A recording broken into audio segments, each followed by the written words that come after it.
Welcome back. We're here for another session with Walter and Sonika's life story, and we are talking about his evangelism overseas. Now, Walter, when you came to Canada, you did that series in Massey, and that series was actually called Truth Matters back then, and only 2 or 3 little small lectures were about the Masonic and occult orders, and you received a lot of opposition about those. And now, shortly thereafter, a few years later, you expanded them and decided that there was more evidence that was needed to silence the critics. So we now have total onslaught. How did you get that additional information? Well, you see, the problem is with people that grow up in the truth, they are so protected from the world. They think that these things are unnecessary. Why don't we just preach Jesus? Why do we have to preach about things like this?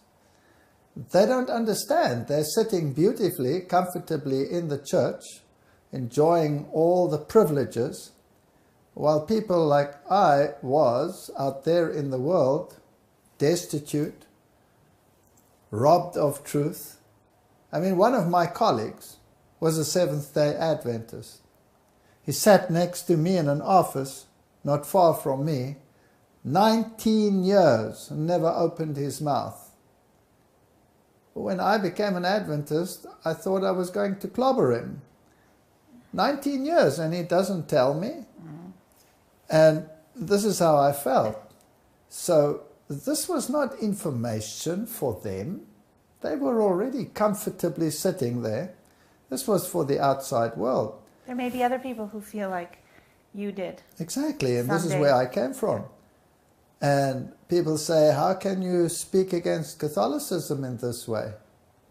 If John Knox hadn't gotten up and preached Daniel chapter 7 to the Scots, they would all be Catholic today. But the whole nation became Protestant on the strength of one sermon. But I think that's a very important point. You know, after hearing your whole life story, I think many people are wondering, how could so many things happen within one lifetime to one person, and all of them fascinating and interesting? And, you know, it feels like you'd have to live 1,000 years to experience all those things that you have experienced. But I think that it's because you do something for God. You weren't like that man who just did your job and sat in an office and not say anything and pay off your debt and be very quiet.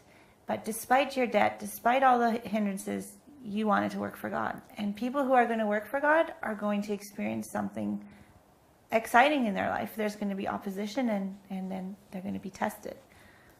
What do you always say about boring? Well, sometimes I think it would be nice to have some peace and quiet for a change. But I realize the time is short, and if we don't do it, who's going to do this work? And there are very few evangelists in the world, if you think of it.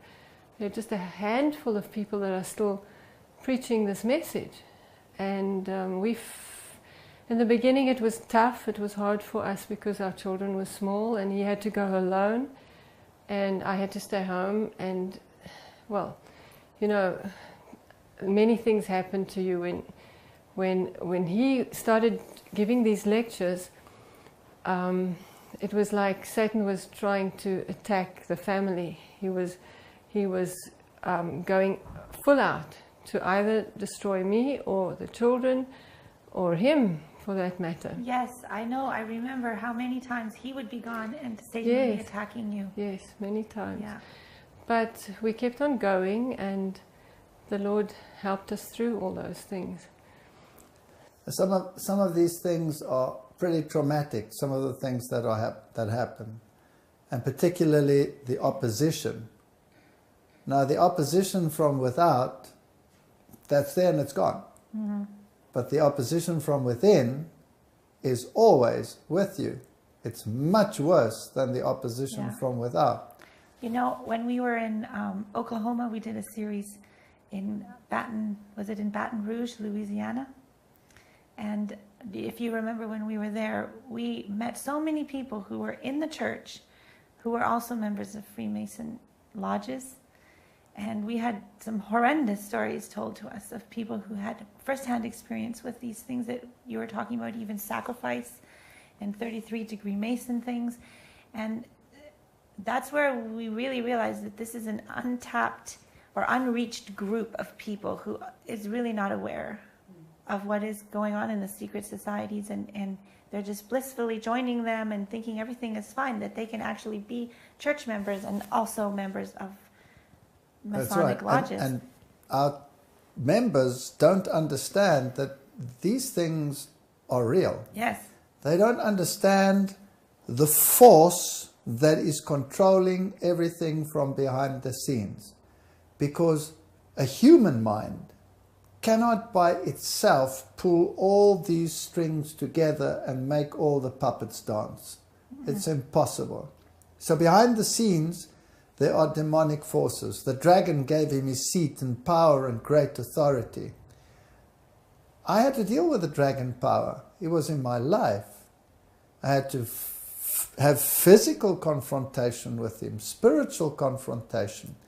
There were some issues which became non-negotiable. The issue of creation evolution. That's non-negotiable. I'd come out of evolution. I was an evolutionist, a convinced evolutionist. I wrestled with every fiber of my being. I had to know every answer. I wanted to know why. I wanted to be convinced. And having gone through that entire process with all the miracles that we've already told associated with it, finally come to the conclusion God's word is trustworthy. And then come into your church and find people who walk out of your audience because they're evolutionists. I taught for a number of years at a college in South Africa, our colleges. I taught the faith and science, and I taught the creation model.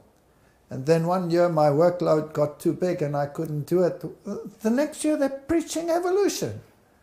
You feel like you want to go and modify the place. You come to our colleges and you go to a great university in California, and what are they doing? Propagating evolution. And they're telling you to wise up and come up to the times. Good grief. Have they been where we were? No, we wrestled our way out of it, not to get back into it. Exactly. We come out of the occult world. We've dealt with demons. We've dealt with all of these issues. Yeah. And then I've got to expect and accept spiritual formation and sit there and have repetitive blabbering in order to get a state of consciousness so that some demon can control my mind. Good grief. It's non-negotiable. Resist it with every fiber of your being. Of course, the devil will have to try and bring these things into the church. One of the biggest issues that caused a major furor was the issue of Bible translations. Mm-hmm. Now, having dealt with the occult world, this was a phenomenal thing.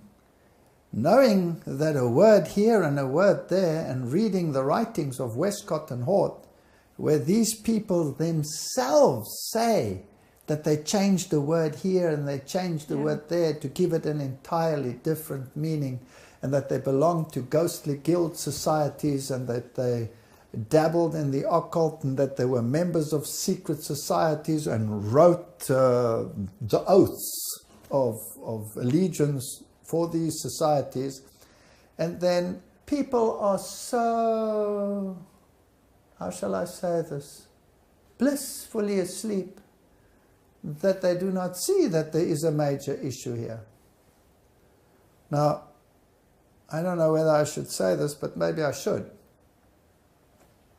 I was in Europe, and I was going to preach in the East Bloc, and I landed in the heart of Europe, in a capital city. And a man came to pick me up, a Seventh-day Adventist, who had been on the eastern side, and he had been in the military, and he was responsible for people to make sure that they didn't cross the wall. So he would, shoot people if they crossed the wall. That was his job. He was a communist through and through.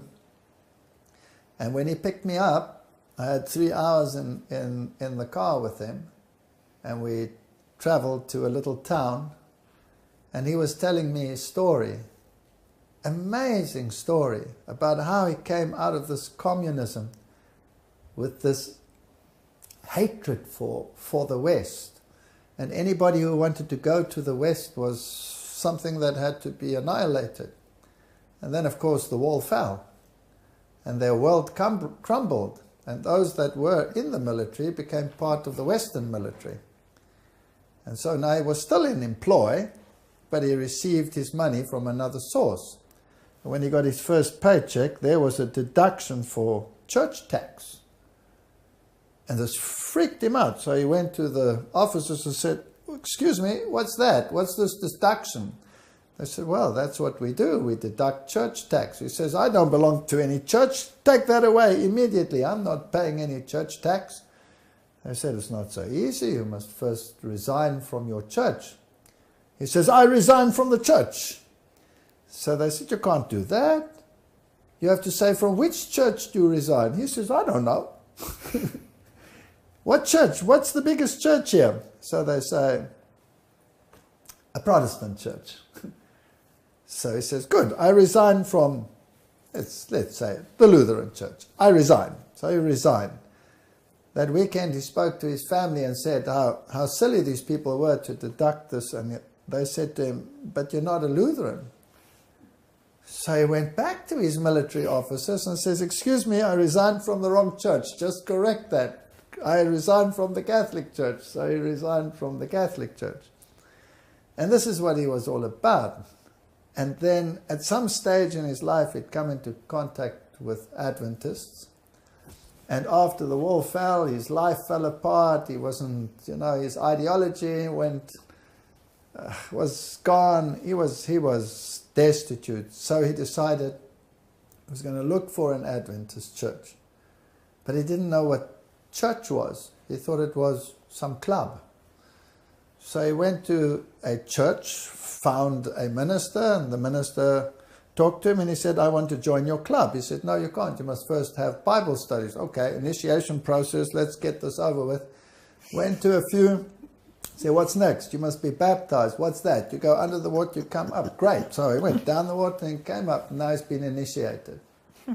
Now what happens? Now you come to church every Sabbath.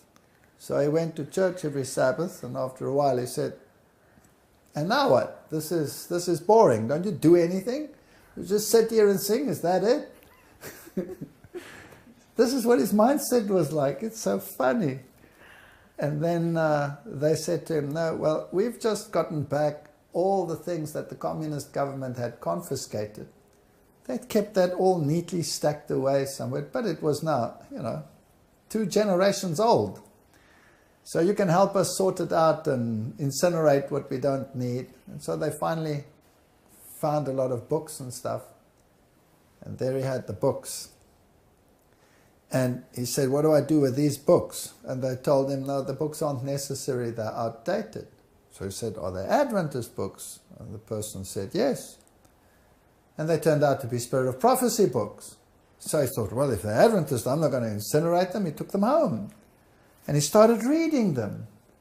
And then suddenly he discovered what it was all about. And he thought to himself, "Oops, I'm the only one left. Nobody else believes this anymore. I've just discovered something." And so he went across many churches and eventually he found a number of people that believed the same. And then in this liberal milieu, they start a little church with just a handful of people who still believe those truths. And this little church was the one that invited me. Amidst all of this.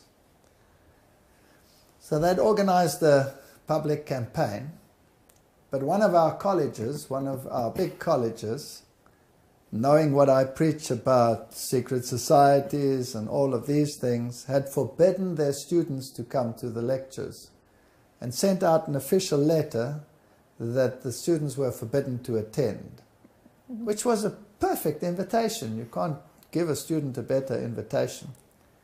Of course, they all attended. And the leadership or the rectorship of that institute, well, how shall I say it?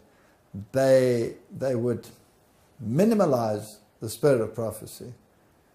And the leading figures there, one of them said that you cannot be dictated to by a woman with just 3 years of education. So you can understand the mindset there. So I get to this hall the first night. The students are all there. It's quite packed. They'd arranged everything. There was a oompa band there. And this was doing its thing. And the mayor was there. And it was quite a performance. So I'm getting there, and the pastor had come to me and begged me not to say anything contentious. Please don't speak about this. Please don't speak about the papacy. Please don't do that. But the Bible says, and the spirit of prophecy says, that we must preach about these things. Because there's a 3 angels message, and you warn against the beast, and you warn against the false prophet, and we're supposed to do those things. And the spirit of prophecy says, expose the wickedness of the man of sin, and that he has not changed, and that if you have a tendency to move towards him, it means that you're backslidden. So there's this conflict, this constant conflict. So how do you deal with this? And as I get into this place, a man comes up to me and he says to me, are you going to preach the 3 angels' messages? And I thought, well, it must be an Adventist, because how would you know, right? What 3 angels' messages are? I said, yes. He runs onto the stage, he screams at the people and says, get out, this is an evil man, he's going to preach the 3 angels' messages, get out. And I'm praying and I'm saying, Lord, get rid of this man, I don't know what to do now. And he just keeps on screaming, and as he screams, he walks out and carried on screaming in the street. Right, recovery, oompa band settles things down. Get onto the stage, say, good evening, ladies and gentlemen, in my pathetic German. Next minute, a lady falls off her chair. Ah, there she lies. Medics come, everybody's in turmoil, takes a whole while to take her away out the side and take care of her. She'd fainted for whatever reason. This is the type of thing you're dealing with all of the time. Now, I'm not new at this. I know what's happening. So I'm praying and I'm saying, Lord, help me. So obviously, this must be important. Yeah. So Walter, you've had a lot of opposition in Germany, not just with the little church situation, but every time you go there, you seem to get into another trouble. And in the last one you went, there was a lot of trouble. Tell us about that. Well, let me first say something about Germany. I have German roots, right? And it's almost like I'm a sucker for punishment. I always go back and I always get beaten when I go there, not in a physical sense, but in a spiritual sense. But you know what? It's a sign of the war. It's a symptom. I've met such wonderful people in Germany, such kind and sweet and gentle people. And I've met such hard-headed people, like I was. So we butted heads on many, many occasions. And I think God has used my life to prepare me for some of these confrontations that would come. And almost like telling the headmaster of the school, do you want to give me another blow? Mm-hmm. Not that I like blows, and not that I do this because I'm a masochist, but these people were the children of the Reformation. Yeah. And I think that they are under special attack, and Satan hates them. Martin Luther gave something to the world that he's going to make that nation pay for, and he's made them pay ever since that day. Mm-hmm. They have been degraded, they have been uplifted, they have been destroyed, they have been rebuilt and destroyed again. That nation has had a very, very hard time. And some of them have become so hardened that they find no place for God. And some of them are so battered that they long for God. And I think God is looking upon that nation with tears in his eyes. And so why do I go back? I go back and I go back because I believe there are still some there whom God is calling. So with that as a background. Now, when last I was there, I was accused of anti-Semitism. And it's pretty clear that those who did the accusation came from within and not from without. And, well, that is a rather sad situation. Now, am I an anti-Semitic? The answer is no. I'm anything but an anti-Semitic. I'm not an anti-Semitic, I'm not an anti-Muslim, I'm not an anti-Hindu, I'm not an anti-white, an anti-black, anti-Hispanic, or anti-anything. I'm a pro-God. And I want every tribe and nation and people to accept salvation in Jesus Christ. But I did say that the current theology of events in a literal Israel being the culmination of prophecy was wishful thinking. Mm. And that the literalism that we have in the dispensationalist theology of the day, that literalism is not biblical. Now, dispensationalism teaches a literal fulfillment of the literal promises to a literal Israel. And I said, firstly, there's a spiritual Israel, because the promises are transferred from the literal to those who are in Christ. That's the first thing. That's biblical. Paul said so. If you are in Christ, you be Abraham's seeds and heirs according to the promise. So that's the theological side.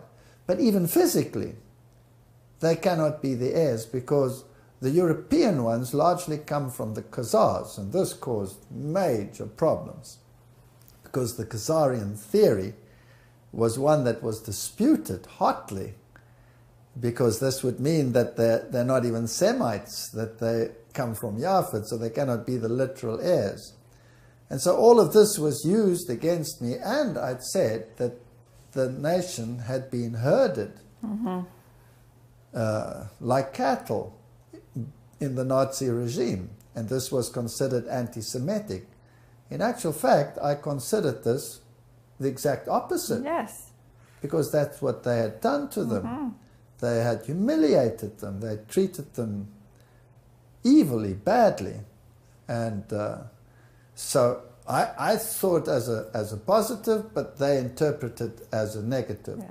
They thought that the Khazarian theory that I was presenting was ludicrous.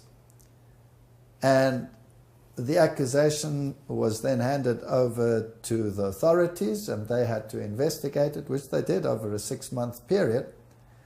But the interesting thing is, just a few weeks after I presented those lectures, their magazine, Der Spiegel, which is like Time magazine, came up with a big article defending the Khazarian theory, or reporting on the Khazarian theory. So here was a secular source saying exactly the same thing that I had said. That's the first thing. And that must have put the cat amongst the pigeons. And then the Jewish Guild themselves said that there was no anti-Semitism. And finally, the courts also threw out the accusation. But why did God permit this? Because this is quite a serious issue. I believe that we are very close to the time of the shaking. And I believe God wants to make prominent the difference between those who want to stand by the theology of the Bible and those who want to follow an ecumenical line of thinking.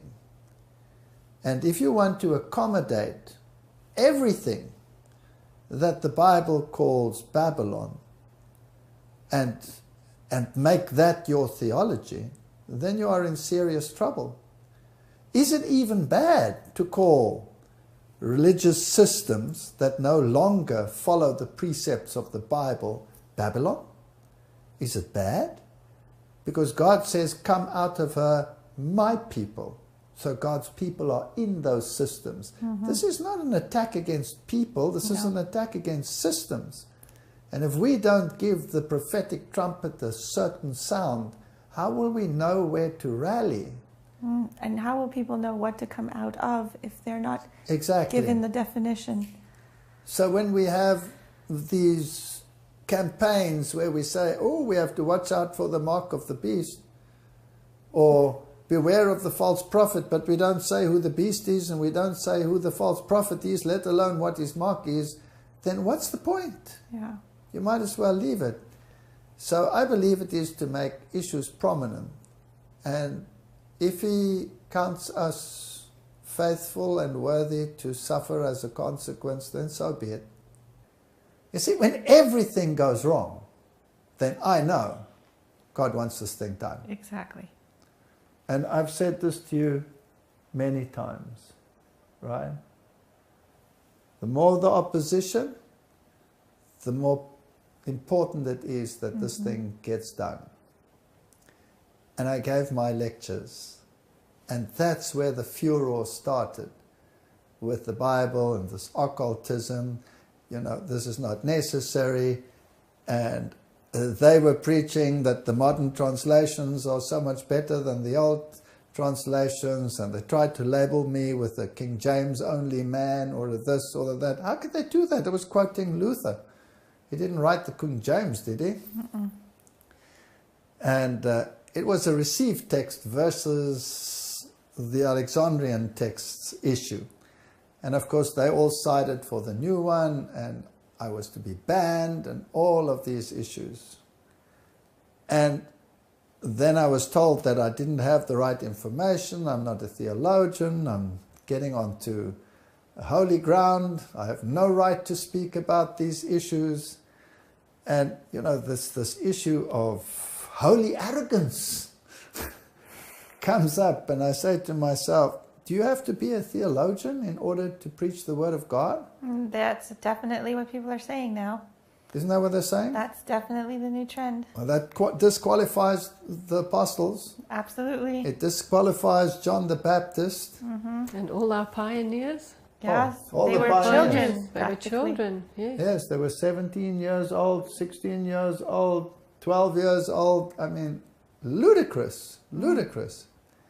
Of course, it's useful if someone is a theologian with his head screwed on right. That could be very useful, as we've already discussed. Paul was one.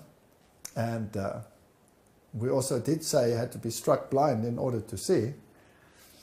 But now I have to have information. Now these people, they are in academia. They're thinking academically. They're like evolutionists in academia, thinking academically. And all the scientists in the world can't be wrong, can they? Or can they be wrong? It's a paradigm shift, isn't it? Are you in this paradigm or are you in that paradigm? These people don't understand the war behind the scenes. No.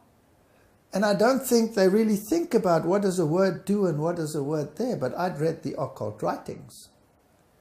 And I knew what the occult world was saying. And I knew that Westcott and Hort was saying the same things as the occult world. And now it was an issue. I needed evidence. I needed evidence. Now, you can get the writings of Blavatsky. I have them on a disc. But the people will say, who's Blavatsky?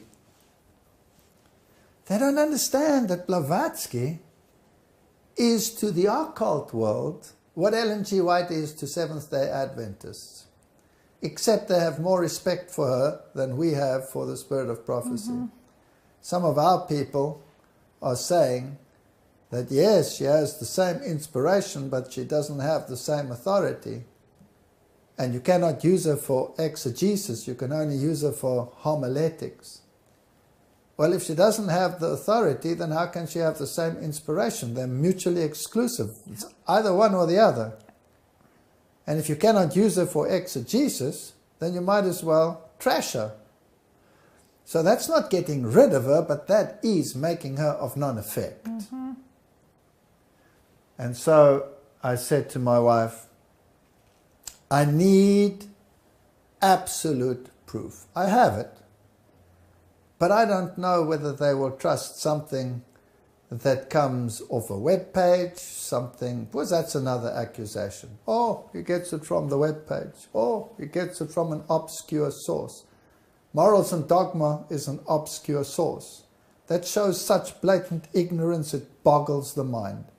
But leave that as it were. Then I said to her, we need the original writings of Blavatsky. I don't want them on a disc. I know what it says, but things are cut out. I need it from the best source. Now, remember I told you that my father-in-law had made me take back books? Yes. And I'd met the channel, and this is now, 20 years later. And I say to my wife, we need to go to them, because I tried to get the original sources. Impossible. We went to every esoteric bookstore that there was, couldn't get them. And so we decided we would go. But we were on our way to Australia, and we didn't have much time. And so I said to her, we'll go, just before we fly, we'll go there and we'll see if we can get those books. But how are we going to get in there? We're now going on to whose ground? Satan's ground. Yes, we're going on to Satan's ground. So I said to myself, well, I'm not going on to Satan's ground without serious prayer. And I'm not going there because I want to prove a point necessarily, or to prove myself right. But if this is important, then God will help us, so that we can show that the occult world says that the new translation based on the new manuscripts are in line with Kabbalism, and only a Kabbalist would be able to translate them so that the esoteric meaning of the texts can come out. And Westcott and Hort had said those very things, that they would change a word here and they would change a word there, so that to the surprise of everyone, even the most informed, all these changes would be there and they wouldn't even know it. And so I said to her, she must come with me, because I'll never get in there by myself. And I'll use her maiden name, because that was the name of my father-in-law. So you tell the story. I'm talking too much. Well, we rang the bell at the door. There was a high security gate. Was this the same place that you The delivered same the books place, to? but it had changed a bit. There was now security around the house. And we rang the bell, but there was no one there. So we went away and we came back again. And this time we rang again and somebody answered. And he said, "Who are you?" And he immediately used my father's name, and he said, I'm the husband of the daughter of so-and-so, and we would like to come and speak to you. And the man, immediately when he heard my father's name, he immediately said, "You can come in." Mm-hmm. And so we went in, and on our way up to the front door, there was a building next to the house, quite a tall building, and the top story window opened, and this woman leaned out and she looked at us, and her eyes were wild and weird, and she shouted at us, but we couldn't hear. She wasn't saying any words, she was just making noises and screaming at us. And he quickly ran up and he, quieted her down and closed the window, and so we went into the house, things had changed. I think previously where there was the temple with the triangle and the purple, it was all gone. It was now just a normal house, but there was almost like a reception area with bookcases and many chairs, so it seems like it was a meeting room. Yes, and you can explain further about the books and what happened there. So I said to him, I'm looking for the man who used to live here. And I mentioned the channel's name. So he said to me, he's dead. This was 20 years later, and he was not a young man at that stage anymore. So I said, well, is there anything left of what there was? They said, yes, I'm his replacement. I'm the man now. I said, thank you. So why are you here? He said. I said, well, I'm actually on a quest. I'm looking for the original writings of Blavatsky. But I didn't want to tell him why. So he says, you want the original writings of Blavatsky? He says, well, unfortunately, they're not available. You can't have the original volumes of those works. But I have many books for you. Come, I'll show you. So he took me to a table, and there were lots of books lying there. And I remember one of them was Bridges, and I said, I've read that. And then there was Alice A. Bailey stuff. I said, I've read that. And he said, so do you want none of these? I said, no, I don't want them. I've read them all. And he took his hand like this, and he wiped them to one side. So he said, so you're done with these? And I said, yes, I want Blavatsky. And he looked at me and he said, Blavatsky? Well, if you want Blavatsky, that means you have arrived. And I said, oh, thank you. He says, but I can't just give you Blavatsky. What esoteric school do you belong to? So I had to do some quick thinking, and I said, I don't belong to an esoteric school. I only know what my father-in-law taught me. And so he talked some about that. And he kept on saying, oh, Blavatsky. And then he kept on showing me other things. And then he said, let me show you this. And this was fascinating. Took me to a bookshelf. And there was a Bible commentary. As we would have a Bible commentary, there was a Bible commentary. And I took a book down and I started reading. It's the esoteric interpretation of the Bible. So everything that's good becomes evil. Yahweh becomes Satan, and Satan becomes Yahweh. Everything is gospel reversal, right the way through. And I picked this up. So I said to him, this is interesting. What do you do with these? He says, well, we give Bible studies. So I said, okay, so you give esoteric Bible studies. He says, yes, we have a class here and we meet. But I also lecture elsewhere. I don't know how to say this carefully. Let us put it this way. He trained high-ranking theologians in the esoteric schools. And he also told me that I couldn't have these books because even if he died, the books would have to go to high-ranking theologians.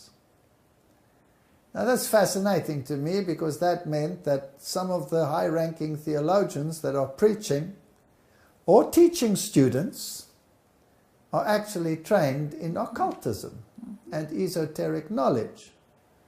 Now, this is not some conjecture of mine. I'm here in this terrain.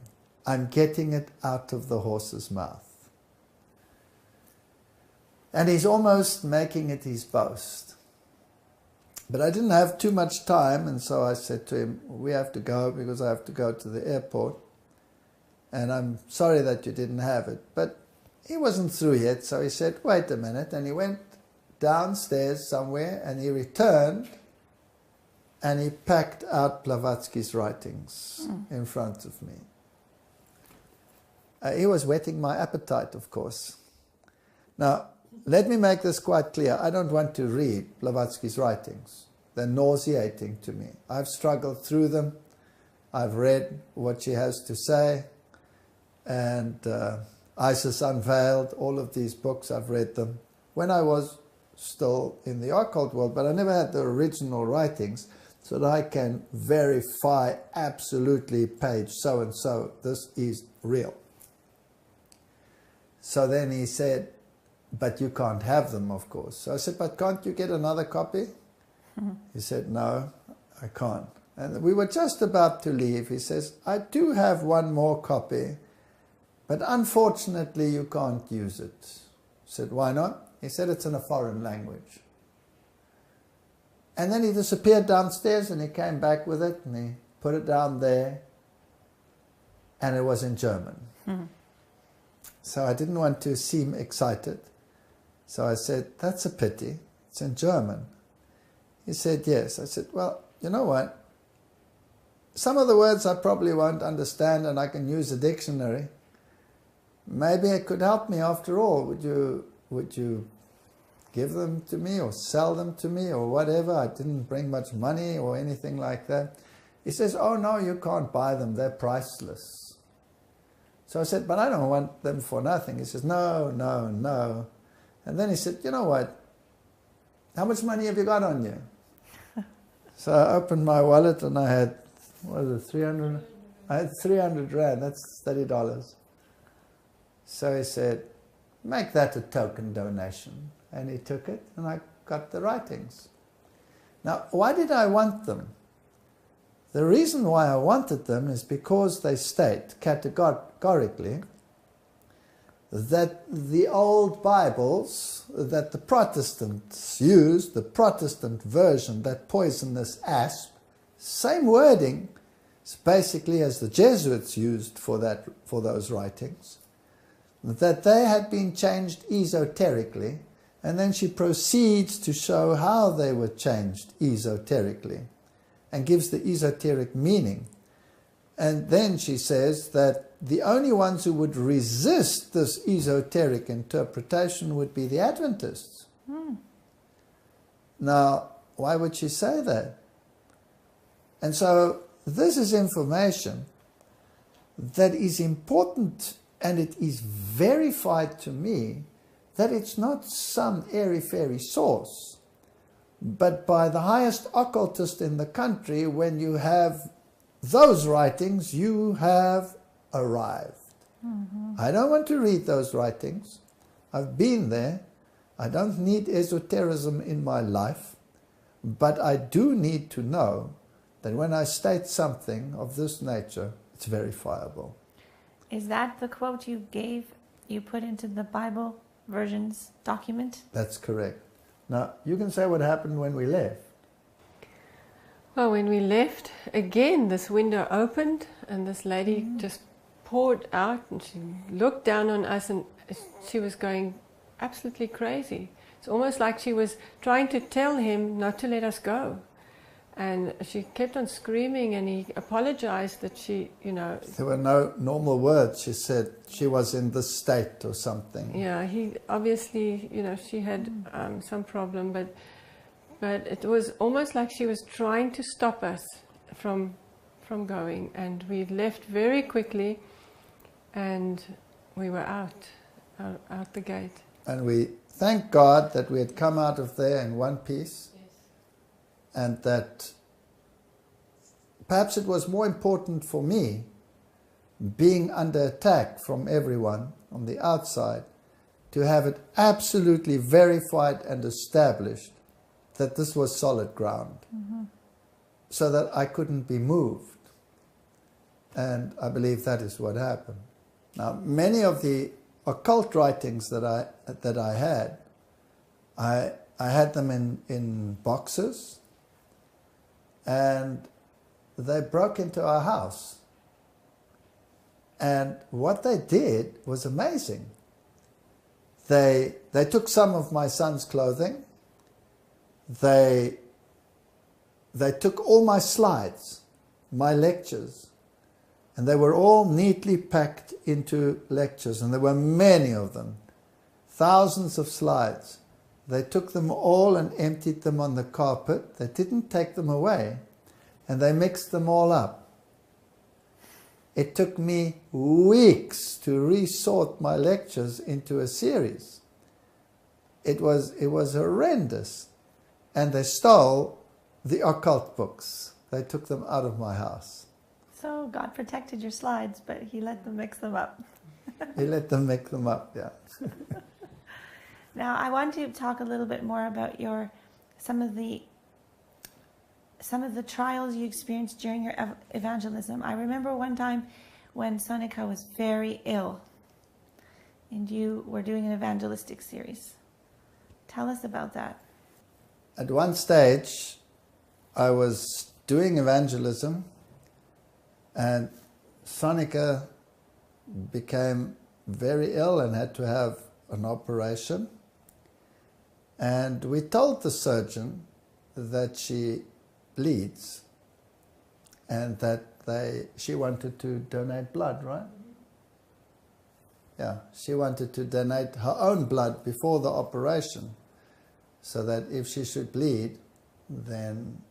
And the surgeon said, nonsense, he'll sort that out, that's no problem.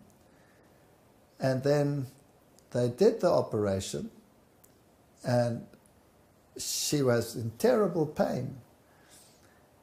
And it didn't improve, and it didn't improve, and she got very weak. So I had the surgeon called, and I said, you know, there's something wrong here.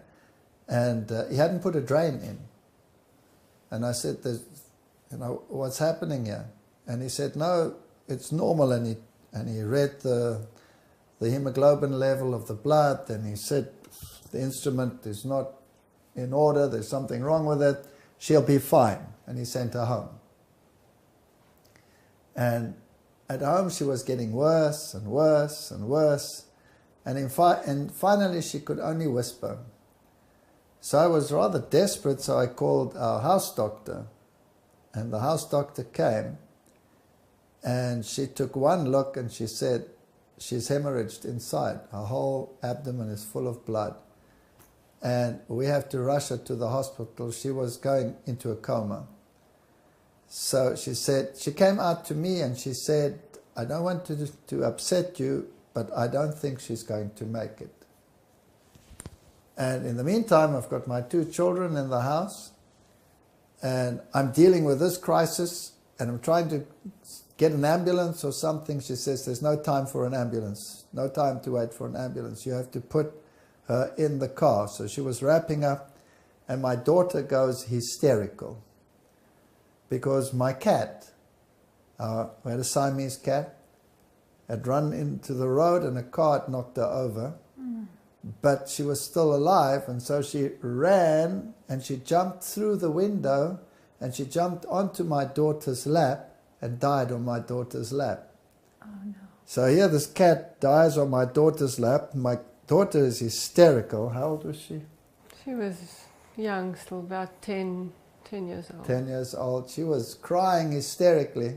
I was dealing with this crisis, and now I had to leave them all alone because I had to take her to the hospital with the doctor, and they rushed her into emergency surgery, and they told me that the probability was high that she was going to die.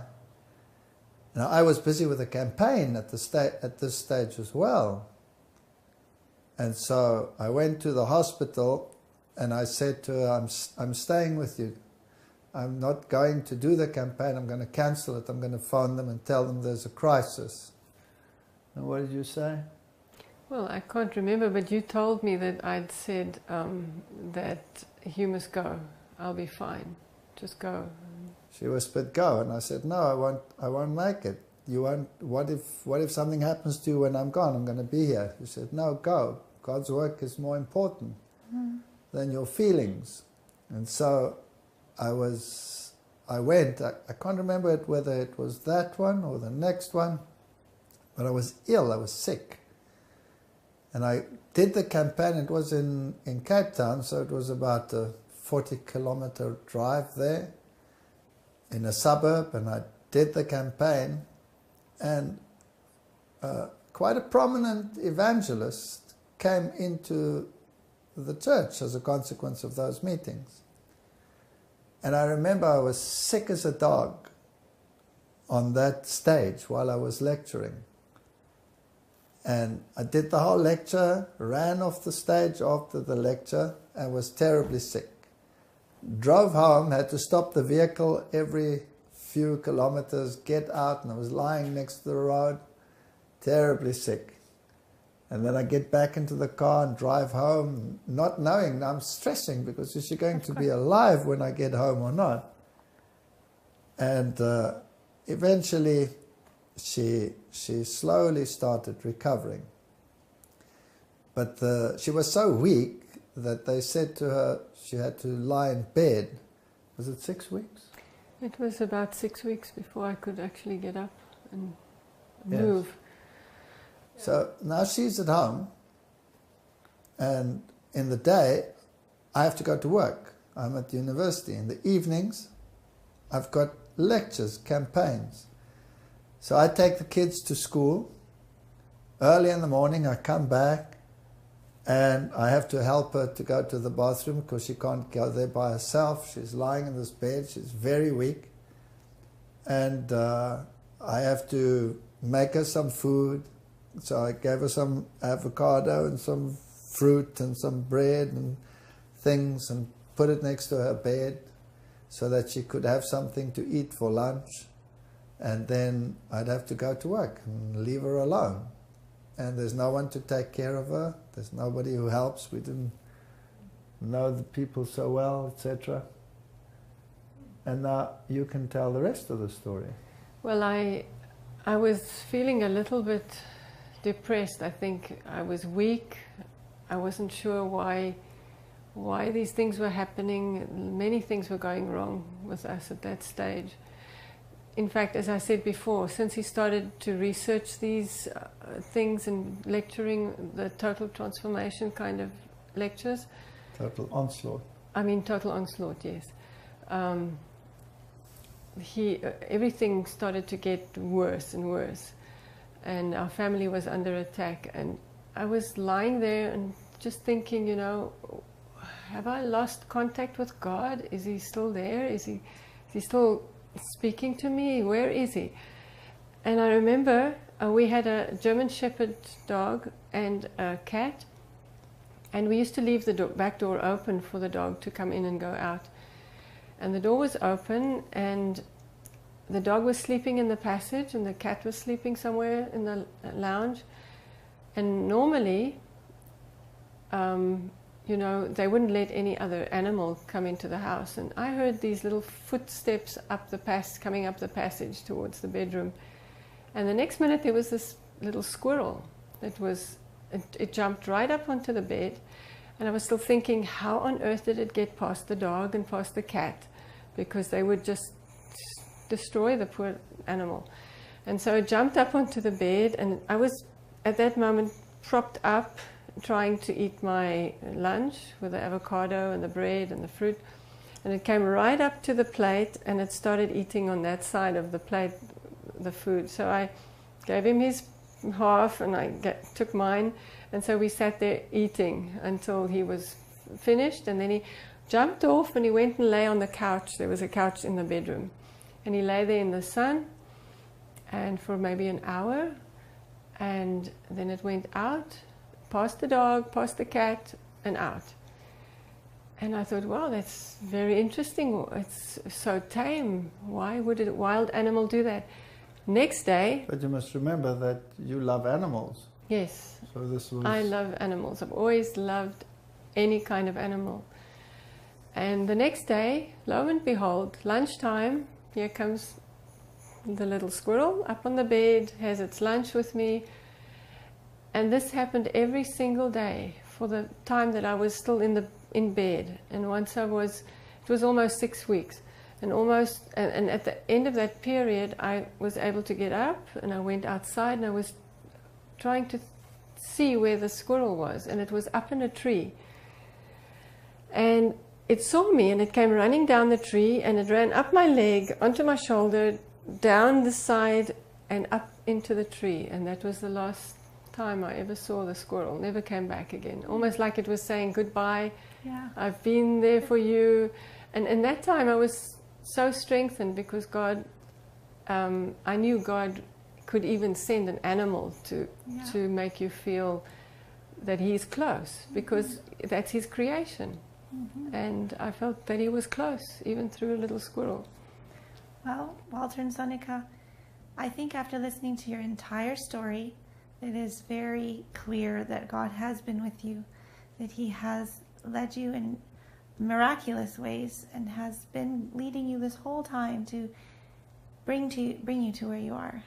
And I think it's an encouragement to everybody who's listened to it. And I hope that our viewers will be able to be strengthened as a result of this, and that even though maybe such dramatic things don't happen to them, but that they can find encouragement in the little things that happen in their own lives, and that they will stay faithful through their own trials as you have stayed faithful.